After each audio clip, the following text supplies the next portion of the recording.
저와 여러분이 한 절씩 번갈아 가면서 읽도록 하겠습니다. 제가 먼저 1절을 읽습니다. 그리스도께서 이미 육체의 고난을 받으셨으니 너희도 같은 마음으로 갑옷을 삼으라. 이는 육체의 고난을 받은 자는 죄를 그쳤음이니 그러는 다시 사람의 정욕을 따르지 않고 하나님의 뜻을 따라 육체의 남은 때를 살게 하려 함이라. 너희가 음란과 정욕과 술 취함과 방탕과 향락과 무법한 우상 숭배를 하여 이방인의 뜻을 따라 행한 것은 지나간 때로 족하도다. 이러므로 너희가 그들과 함께 그런 극한 방탕에 다름질하지 아니하는 것을 그들이 이상히 여겨 비방하나 그들이 산자와 죽은 자를 심판하기로 예비하신 이에게 사실대로 고하리라. 이를 위하여 죽은 자들에게도 복음이 전파되었으니 이는 육체로는 사람으로 심판을 받으나 영으로는 하나님을 따라 살게 하려 함이라. 아멘. 우리 옆에 계신 분들에게 함께 인사하도록 하겠습니다. 사랑합니다. 축복합니다. 네, 사랑합니다. 축복합니다. 날씨도 참 매우 좋지 않고 장마로 인해서 또 건강이 좋지 않은 분들도 지금 굉장히 또 많이 계신 것 같습니다. 교회 안에 서로를 위해서 또 기도해 주시면 감사하겠습니다. 이랑이도 이번 주가 또 생일도 있었는데 그 장염 때문에 또 입원하기도 했었고 또 이명동 성도님도 장염 때문에 또 한 주간 또 아주 고생하시기도 하셨는데 참 건강에 많이 주의해야 할 때인 것 같습니다.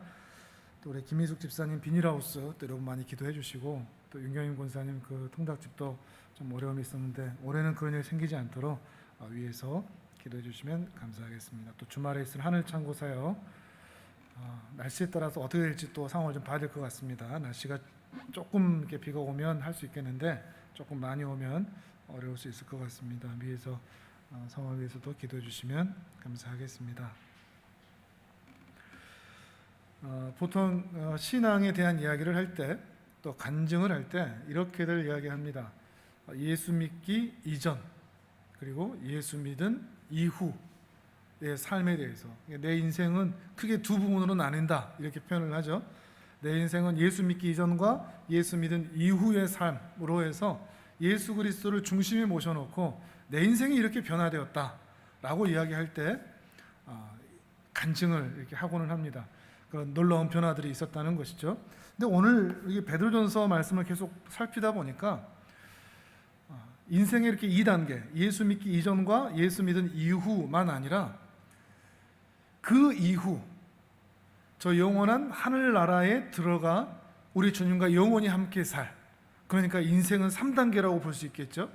이 세상에서 예수님 믿기 전, 이 세상에서 예수님 믿은 이후, 그리고 저 하늘나라에서 영원히 주님과 함께 살, 이 3단계로 우리 인생을 생각해 볼 필요가 있겠다라는 생각을 해보게 됩니다.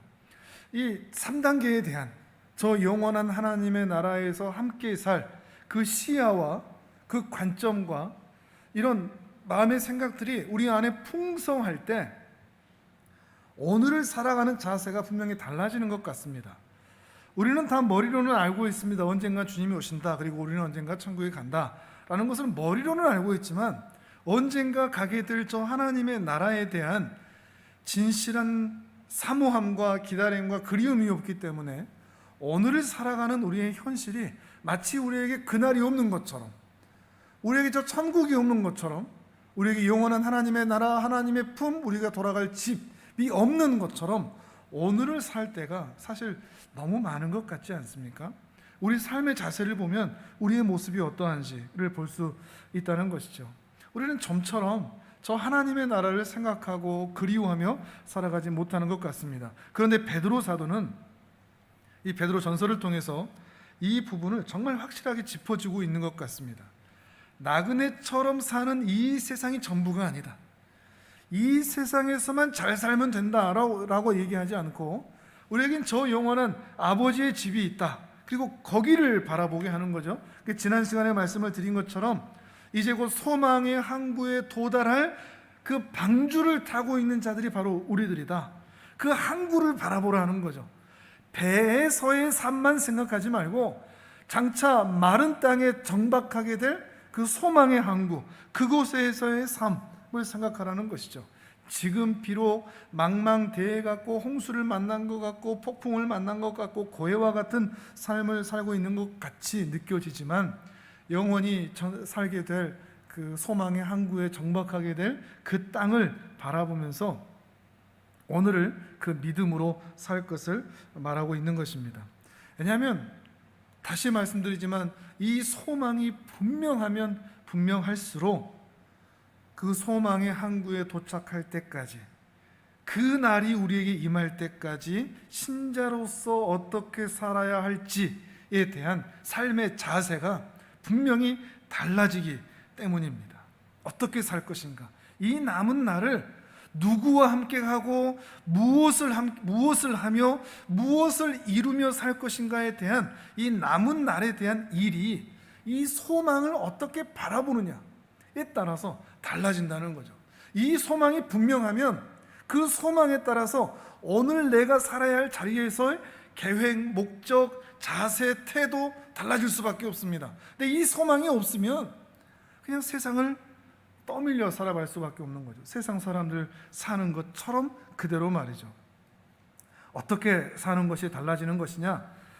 베드로는 먼저 이 소망을 가지고 살아가는 신자가 따라야 할 것과 따르지 않아야 할 것, 이것을 분명하게 제시해 줍니다. 먼저 따라야 할 것입니다. 이건 답이 좀 분명하겠죠. 1절을 같이 한번 읽어볼까요? 신자는 그 소망을 가지고 어떤 삶을 살아야 되느냐? 1절 같이 읽어봅니다. 시작. 그리스도께서 이미 육체의 고난을 받으셨으니 너희도 같은 마음으로 갑옷을 삼으라. 이는 육체의 고난을 받은 자는 죄를 그쳤음이니. 아멘. 육체의 고난에 대해서 말을 합니다. 예수님께서 육체의 고난을 이미 받으셨으니 신자들도 같은 마음으로, 예수님과 같은 마음으로 육체의 고난, 그 고난의 갑옷을 입으라고 말을 하는 거죠.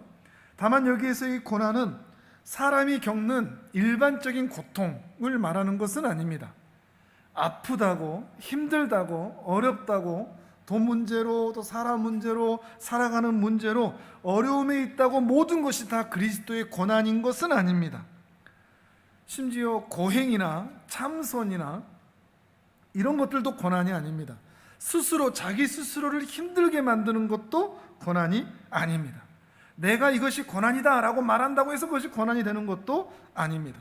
아무 일에나 그리스도의 고난을 갖다 붙이면 안 됩니다. 무엇이 고난이냐? 당연합니다.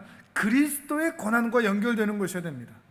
그리스도의 고난을 따라하는 고난이어야 참 고난이 됩니다.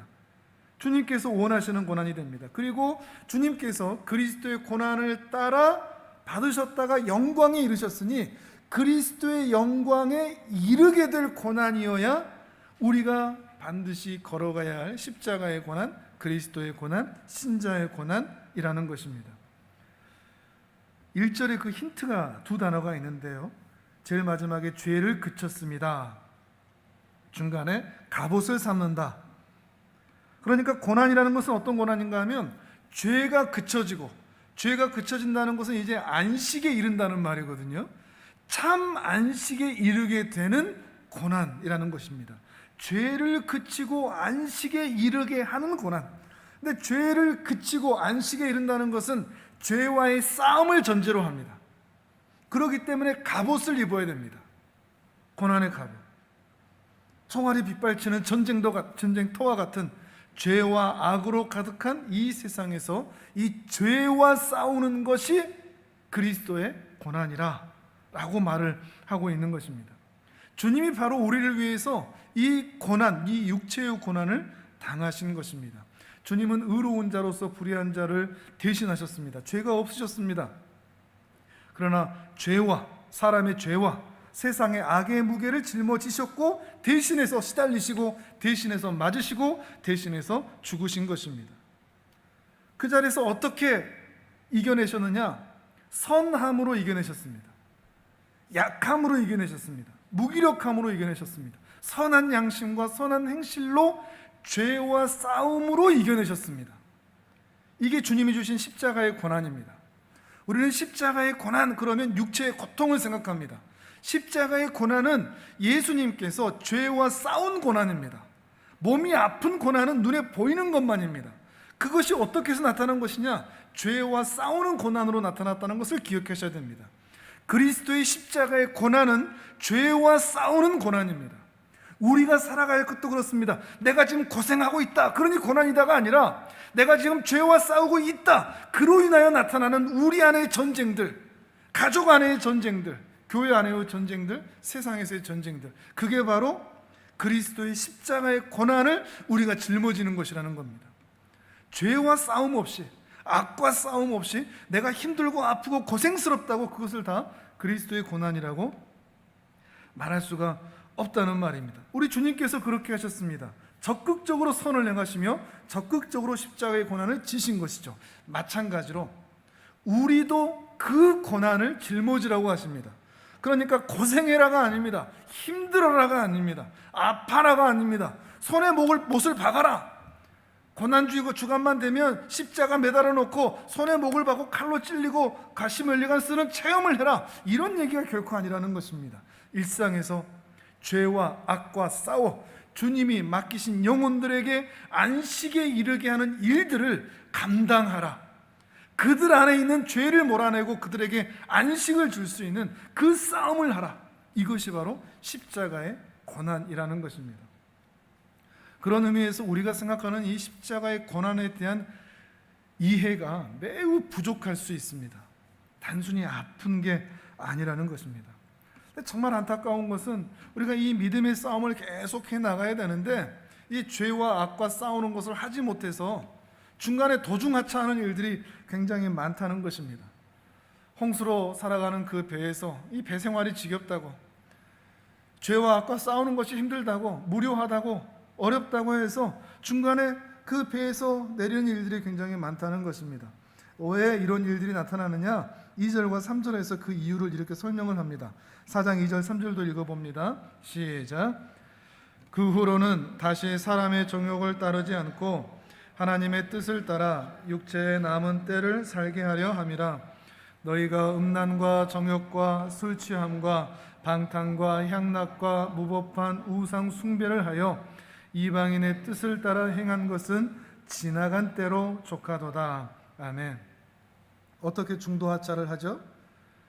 3절에서 말하는 대로 십자가의 고난을 지지 않고 육체의 고난, 다른 사람을 살리는 고난, 안식에 이르게 하는 고난을 행하지 않고 세상에서 말하는 그리고 유혹하는 음란, 정욕, 탐욕, 술에 취함, 술잔치를 열고 방탕하고 향락하고 기어있는 무법한 우상 숭배의 자리로 가는 것을 말하는 것입니다. 하나님의 뜻에 따라 선한 양심의 길을 선택하기보다 인간의 탐욕을 따라 사는 삶, 이런 일들이 일어나고 있다는 것입니다. 그러나 3절에서 말하듯이 이런 음란과 탐욕과 방탕과 향락에 따라 사는 이방인의 뜻을 따라 사는 것은 지나간 때로 족하다, 이렇게 말합니다. 지나간 때로 족하다. 처음에 간증에 대해서 얘기했죠. 예수 믿기 이전의 삶으로 족하다. 이제 예수 그리스도를 믿어 저 영광의 나라를 향하여 가고 있다면 그 이전에, 예수 믿기 이전에 살던 삶에 대해서는 그냥 그때로 족한 줄 알고 다시 이 세상에서 예수 믿은 이후로 그 삶을 살고 싶어서 발버둥 치지 말라는 것입니다. 지난 시간에 그런 말씀드렸죠. 아무리 술이나 담배에 대해서 허용하고 허락하고 그 누구도 뭐라고 하지 않는 시대가 온다고 할지라도 저는 다시 그 일을 하고 싶은 마음이 없습니다. 그 전으로 돌아가고 싶은 마음이 전혀 없다는 것입니다. 여기 의미가 바로 그런 의미입니다. 지나간 때로 족하다. 옛날에 그렇게 했으면 이제 예수 믿어 저 영광의 나라를 바라보고 있고 소망의 항구를 향하여 나아가고 있다면 지나간 때로 족한 그 옛날의 음란, 탐욕, 방탕, 향락, 이런 삶을 살 것을 기대하거나 바라지 말라는 것입니다. 왜냐하면 우리는 나아갈 길이 있기 때문이죠. 예수님을 믿고 나서 하나님께서 우리에게 정말 많은 은혜를 주십니다. 예수 그리스도를 믿는다는 것이 얼마나 놀라운 일이기에, 또 하나님이 기뻐하신 일이기에 신자가 되었을 때 하나님께서 여러 가지 문제들을 해결해 주시고 또 여러 가지 복들을 주시면서 이 땅에서의 세속적인 복도 많이 누리게 해주시는 일들을 정말 많이 경험을 합니다. 그런데 그 많은 복들이 결국에 그리스도를 따라가게 있게 하지 못한다면, 정말 많은 하나님의 은혜를 받았는데 결국에는 그리스도를 따라가는 길로 들어가게 하지 못하는 좋은 것들이라면 그건 가짜 은혜가 되는 것입니다. 우리 교회에도 그런 일들이 있었던 것 같습니다.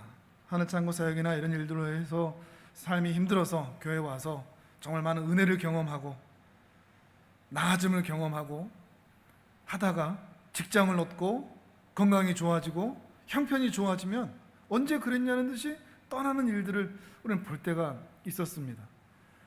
힘들 때는 찾아와서 하나님의 은혜를 받았다, 하나님의 은혜를 구한다 하지만 뭔가 세속적인 복이 채워지면 더 이상은 이 하나님의 은혜가 필요 없다고 생각하는 사람들, 그렇게 중도하차하는 사람들, 세속적인 복락에 의해서 이런 음란, 탐욕, 방탕, 향락에 빗대어 말하는 세속적인 복, 즐거움, 쾌락, 이것들을 쫓아가다가 정말 우리가 찾아가야 될 것들을 잃어버리는 그런 일들을 우리가 많이 보게 된다는 것입니다. 우리가 정말 참된 은혜를 받았다면 아무리 좋은 것들이 와도 그것이 우리가 그리스도를 따라가는 데 방해가 된다면 저항할 수 있습니다. 아무리 좋은 직장, 아무리 많은 수입이 들어오게 되는 일이 생긴다고 할지라도 그것이 그리스도를 따르는 일과 반대되는 부딪히는 일이 생긴다면 거부할 수 있는 마음이 생긴다는 것입니다. 왜냐하면 무엇이 더 소중하고 중요한 것인지 알기 때문인 거죠. 이 세상에서의 삶, 풍요로움, 풍부함, 이것보다도 영원한 하늘나라를 더 소망하기 때문에 잠깐의 기쁨을 우리는 선택하지 않는다는 것입니다. 이렇게 구원은 이동해 가는 것입니다. 변해 가는 것이죠. 방주를 타고 바다 위에만 있을 수 없습니다. 영원한 저 생명의 땅으로, 저 소망의 항구로 계속해서 나아가는 것입니다. 신자는 이런 믿음의 항해를 중단하지 않습니다. 멈추지 않습니다. 너를 던져버리고 나는 그냥 이 세상이 좋다, 홍수 속으로, 그 바다 속으로 달려 들어가지 않습니다. 이것이 정말 이 세상이 홍수 중간이라고 한다면 그 배에서 뛰어내려서 잠시의 헤엄은 칠 수 있지만 죽음뿐인 것입니다. 이게 얼마나 미련한 일이겠습니까? 그러나 신자는 잠시의 즐거움보다 저 영원한 소망의 항구에서의 하나님과의 기쁨의 그 날을 소망하면서 믿음의 노를 젓는 것입니다. 힘들죠. 폭풍우를 지나갈 일도 있고 어려운 일이 생길 수 있습니다. 우리는 죄와 악과 싸우는 삶을 살아야 되기 때문입니다. 어떻게 해서 이런 삶을 더 살 수 있는가? 4절도 함께 읽어보겠습니다. 4절 같이 읽습니다. 시작.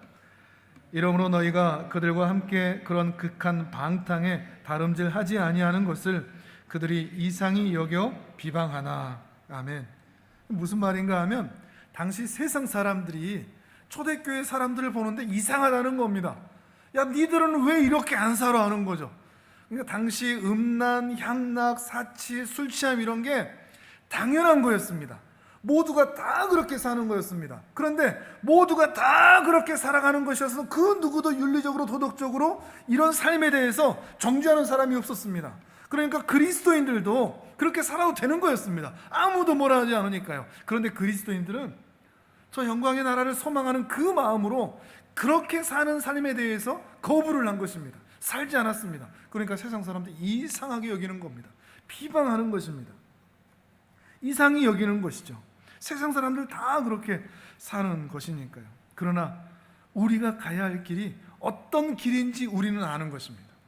세상 사람들이 다 손가락질하지 않고 다들 그 길을 간다고 해도 나는 그 길이 하나님의 뜻과 멀기 때문에, 그것이 거룩하지 않고 정결하지 않고 더럽기 때문에 우리는 그 길을 걸어가지 않는 것입니다. 오히려 참 미련하게도 고난의 길을 가는 것입니다.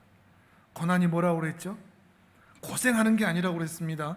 죄와 악과 싸우는 게 고난이라고 했습니다. 죄와 악과 싸우는 신자의 길을 가는 것입니다. 이 우리가 생각하는 십자가의 한계이기도 합니다. 우리는 십자가의 은혜를 생각할 때마다 우리를 구원하신, 죄에서 구원하신 그 십자가만을 생각합니다. 그가 찔림으로 우리가 나음을 입은 거죠. 그러나 이 십자가는 우리를 구원하신 십자가일 뿐만 아니라 예수 그리스도에겐 칼이 되어서 죄와 악과 싸우는 십자가이기도 합니다. 그러니 우리가 생각해야 할 이 십자가도 같은 의미입니다. 하나님이 나를 구원하셨다. 멈추지 않고 이제 나도 그리스도의 뒤를 쫓아 그 십자가를 휘두르며 선한 양심과 선한 행실로 이 세상의 죄와 악과 싸우는 존재로 나아간다. 이런 마음으로 살아가야 되는 것이죠. 지난 시간에도 그런 말씀을 드렸지만 신부로만 살아가는 것이 아니라 우리는 군사로도 살아가야 할 사람들이기 때문입니다. 그러나 많은 그리스도인들이 자신들이 구원받은 것은 생각을 하지만 죄와 악과 세상과 싸워야 한다는 것은 망각한 채 우리가 살아가고 있는 것입니다. 구원받았으니 되었다, 이런 마음인 것이죠. 구원받았으니 되었다. 나는 구원받아서 영원한 하나님의 나라가 보장되었으니 난 됐다. 죄와 악과 싸우지는 않겠다. 이 마음을 갖고 있다 보니까 우리가 이 세상에서의 삶이 세상 사람들과 다르지가 않은 것입니다. 구원받았으니 안심을 하고 죄와 악과 싸우지 않으니 세상 사람들이 살아가는 그 일반의 모습과 다르지 않게 똑같이 나타나는 거죠. 우리 일반적인 언어 행실이 그렇습니다. 우리 언어 행실이 세상 사람들과 너무 비슷합니다. 그리스도인들인데 똑같이 거짓말하고, 똑같이 욕하고, 똑같이 음담패설하고, 똑같이 뒷담화를 하고, 저질적인 농담을 하고, 똑같이 우스갯소리를 가장해서 비난하고 정죄하고 있는 일들, 똑같이 사람을 때리고 도둑질하고 똑같이 게으르고, 이렇다면 어느 누가 우리를 그리스도인으로 인정해 줄 수 있겠습니까? 우리는 말이 달랐으면 좋겠습니다. 안 웃겨도 됩니다. 다른 사람 비방하는 말, 그 약점을 꼬집어서 혼내는 말, 꾸짖는 말 하지 않아야 됩니다. 깎아내리는 말, 거짓말하는 것, 이것이 우리의 삶에 어떻게 나타나고 있는지를 점검하고 있어야 됩니다. 내 언어는 어떠한가? 오히려 실수하고 실패한 사람들 격려하고 괜찮다고 해주고 칭찬해주고 위로해 줄 수 있는 그런 말들, 더 나아가서 우리 행실도 달랐으면 좋겠습니다. 아무도 안 봐도 우리는 근면했으면 좋겠습니다. 성실했으면 좋겠습니다. 위에 우리 하나님이 바라보시기 때문에 정직하게 열심히 우리 자리에서 내가 담당할 일들을 감당하고 사는 것이죠. 이게 세상 사람들과 다른 품격 있는 삶인 줄을 믿습니다.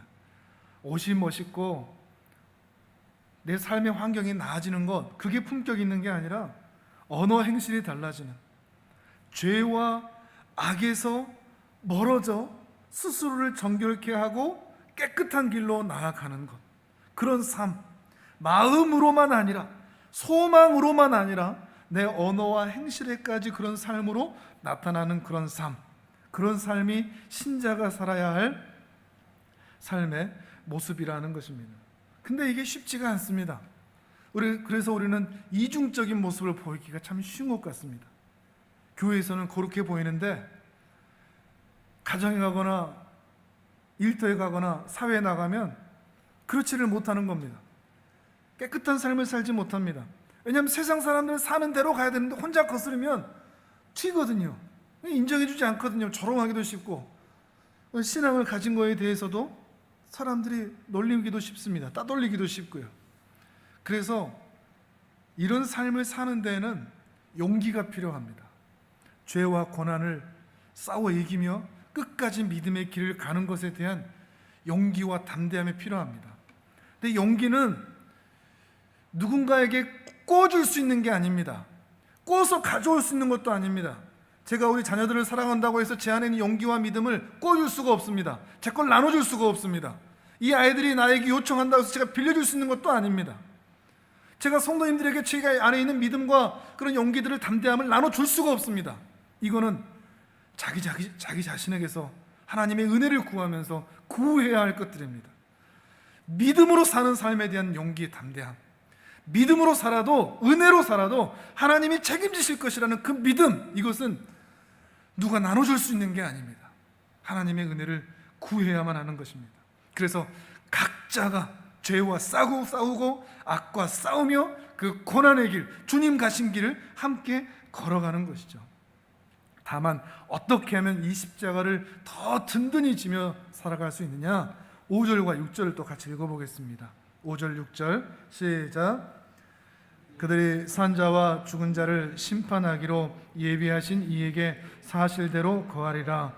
이를 위하여 죽은 자들에게도 복음이 전파되었으니 이는 육체로는 사람으로 심판을 받으나 영으로는 하나님을 따라 살게 하려 함이라. 아멘. 쉽게 생각하면 우리 인생의 종착지에 하나님이 계신다, 이것을 늘 생각하라는 것입니다. 심판의 때가 있다, 심판의 때가 있다는 것을 늘 생각하며 살아가는 것입니다. 우리 인생의 종착역에 하나님이 앉아 계십니다. 그 심판의 때를 우리로 하여금 바라보게 하는 것입니다. 그 심판의 때를 우리가 늘 염두에 둔다면 오늘을 살아가야 할 삶의 자세가 달라질 수밖에 없습니다. 언젠가 우리에게 그리스도의 심판대 앞에 서서 우리를 심판하실 것을 우리가 안다면 우리는 두려움으로 이 날을 살아갈 수밖에 없는 것입니다. 세상 사람들처럼 그 음란과 외설과 향락과 방탕에 따라 살아갔다면 그 날이 무서울 수밖에 없을 겁니다. 두려울 수밖에 없을 것입니다. 그러나 그런 것들을 외면하고 그 지나간 것들을 쫓아가지 아니하고 주님께서 원하시는 그 삶을 살고자 믿음의 길을 터벅터벅 걸어갔던 사람이라면 그 심판의 날이 두렵지가 않습니다. 주님이 다시 오신다고 하는 그 소식이 들려도, 그 나팔 소리가 들려도 어떻게 하나 벌벌 떠는 것이 아니라 박수 치면서 손 흔들면서 주님 저 여기 있습니다 라고 말할 수 있을 것입니다. 저 소망의 날, 그 소망의 항구에 계시는, 앉아 계시는 그 주님을 생각하면 생각할수록 오늘 우리의 삶은 분명히 달라질 수밖에 없다는 것입니다. 신자는 이런 안목을, 이런 시선을 분명히 가지고 살아야 합니다. 하나님 앞에서 사는 것이죠. 그러기 위해서 우리 생존의 위협에서 조금 더 강해졌으면 좋겠습니다. 먹고 사는 문제, 우리가 언제 신앙에서 자꾸 멀어지고 유혹을 받죠? 늘 먹고 사는 문제, 생존의 문제, 경제적인 문제, 사람들과의 관계의 문제, 삶의 문제, 이런 것들 때문에 우리가 살아야 할 삶을 놓칠 때가 참 많습니다. 생존의 위협에서 자유로울 수 있는 그런 마음을 우리가 늘 가졌으면 좋겠습니다. 우리는 목에 풀칠하기 위해서 이 땅을 살아가는 사람들이 아닙니다.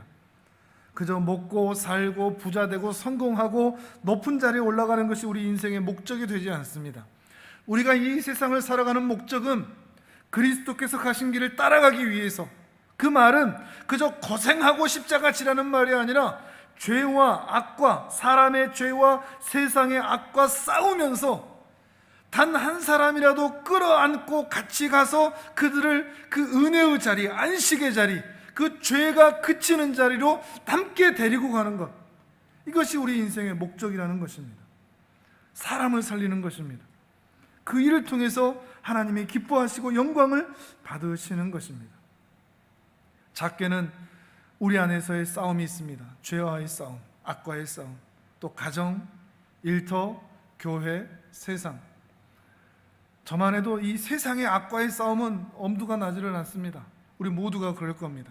큰 싸움을 하기 전에 가장 먼저 우리 자신부터 살펴야 됩니다. 내 안에는 죄가 어떤가? 나는 이 죄를 걷어내고 있는가? 더러운 부분을 씻겨내고 있는가? 어두운 부분을 진리로 비추고 있는가? 오염된 부분을 정결하게 하고 있는가? 그래서 나는 지금 더 정결해지고 거룩해지고 있는가? 내 안에 죄와 악이 물러나고 있는가? 내 자신을 먼저 싸워야 합니다. 여러분 안은 어떤 것 같습니까? 여러분 안에 있는 어둠이 혹시 있으십니까? 계속해서 씻겨지지 않는 죄가 혹시 있지는 않습니까? 여러분의 언어 생활은 어떻습니까? 여러분의 행실은 또 어떻습니까? 우리 가정은 또 어떨까요? 우리 교회는 또 어떨까요? 가장 먼저 이러한 삶을 살고 싶다면 나 자신을 위해서 먼저 울 수 있어야 됩니다. 나 자신을 먼저 바라볼 수 있어야 됩니다. 우리 자신의 죄로 인하여 깊이 기도해야 할 것입니다. 우리 자신과 가정과 교회와 세상의 불의를 놓고 그리고 그 다음 기도해 나아가야 한다는 것입니다.